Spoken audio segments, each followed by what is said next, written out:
একজন লোক যে আপনি আমার কাছে যদি সাহায্য চান, আপনি আওয়ামী লীগ কি বিএনপি এটা বলবো না, আমি শুধু ইহকালের জন্য কাজ করি না, আমি পরকালের জন্য কাজ করি।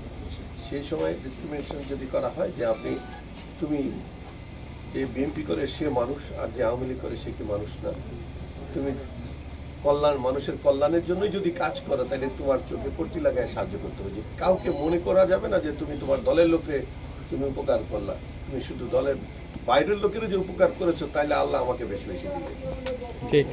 আমি একটা উদাহরণ দিই, সখীপুর থানা আওয়ামী লীগের সহসভাপতি, জেলা আওয়ামী লীগের কি যেন ছিলেন, বীর মুক্তিযোদ্ধা মুসলিম মাস্টার।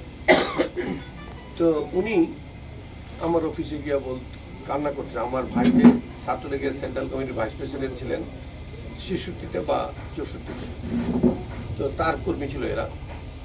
তো সেই বলতেছে যে আমি শেষ হয়ে যাচ্ছে। আমি বললাম কেন শেষ হচ্ছে? বলে যে টিভিতে অ্যাড দিচ্ছে, শামীম নাম, প্রাইমারি স্কুলে চাকরি করে, মুক্তিযোদ্ধা মুসলিম মাস্টার সাহেবের ছেলে, পজিটিভ রক্তের গ্রুপগুলো আমি বললাম রক্ত পেয়ে গেছে, চলেন। ওদিন হরতালের কারণে ড্রাইভার ডিউটিতে আসতে পারে, আমি গাড়ির রেড কিসেট আছে যেখানে এই ব্লাড কালেক্ট করে রক্ত, রেড কিসেট দেখে বললাম যে আমার নিজের রক্তের পজিটিভ, আপনি চিন্তা করেন না। 11টা-12টা বাজে আমি রক্ত আল্লাহর রহমতে এক ব্যাগ দিয়ে আমি কি করেছি, খুব দিয়ে দাঁড়াই গেছে, আর দাঁড়ায় যাওয়ার পর আমি ঘুরে পড়ছি। ঘুরে পড়ার পরে তখন একজন মাসি ছিল, বললো যে বাবা এতগুলি রক্ত গিয়েছে, এরকম করে একটু বসো, এক গ্লাস দুধ। আমি দুধ খেলাম না, পানি খেয়ে একটু দেরি করে আমি চলে আসলাম। এবং ওই ছেলে গতকালকে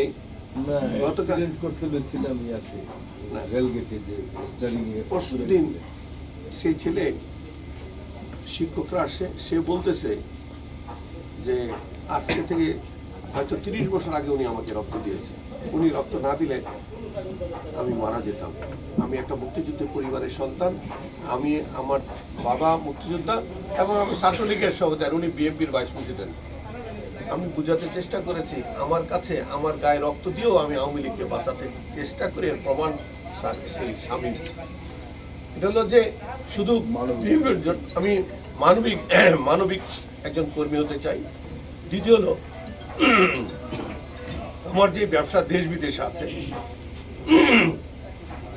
মানুষের কাছ থেকে 500 টাকা, 200 টাকা, 100 টাকা, 5 লাখ, 10 লাখ এটা নিলে আমি ছোট নিই, আমি ইনসাল্ট ফিল করি যে এ আমাকে টাকা দেওয়ার সাহস করেছে। আমি ওই লেভেলের লোক না। আমার কাছে বস্তা দিয়ে আসে, বস্তা দিয়ে খরচ করি আমার ব্যবসার জন্য। আমি দেশ বিদেশে অনেক বড় বড় ব্যবসা করি। আমার মানুষের টাকায় আমার সংসারও চলতে হয় না, মানুষের টাকায় আমার ছেলে মেয়েদের বেতনও দিতে হয় না, মানুষের টাকায় আমার বাড়িঘর করতে হয় না। আমি সোনার চামচ মুখে দিয়ে একটা বড় পরিবারে জন্মগ্রহণ করেছি। আল্লাহ আমাকে অনেক বড় পরিবারই পাঠিয়েছে। এখন যা হচ্ছে, আর আমি ওদিনও বলছি, আমার বেলা খুব কুঞ্জুস। কি কুঞ্জুস? আমার বেলা আমার হাত দিয়ে পানি পড়ে না। আমাকে যদি আপনি একটা রেস্টুরেন্টকে নিয়ে বলেন যে আপনাদের দিয়ে কোনো কাজ হবে না, আমার এলাকার না, শরীয়তপুরের না, চাঁদপুরের না, অন্য ডিস্ট্রিক্টের, এখানে দুপুরে খাইতে হবে কিন্তু আমার কোনো কাজ হবে না, আমিও না খেয়ে আছি, আমি এটা খাবো না, ওদেরও খাওয়াবো না, আমিও খাবো না, না খেয়ে থাকবো, কিন্তু পয়সা আমি নষ্ট করবো না। আমি বিদেশে অনেক মিটিং করি, যে কোনো রাজনৈতিক নেতার এইটা শুধু উপকার হয়, আমি করি না। আমি কোনো ব্যক্তি বিশেষের একটা পক্ষের জন্য কাজ করি না। আমি সার্বজনীন হতে চাই, সবার কাছে আমি কিরণ থাকতে চাই। আমাকে আমি এমপি হব এবং এই কিরণকে এরকমই দেখবে। এখানে তারা যদি এগুলি বন্ধ না করে তাহলে তাদেরকে এই এলাকায় থাকতে দেবে। কারণ একটা সমাজ ব্যবস্থা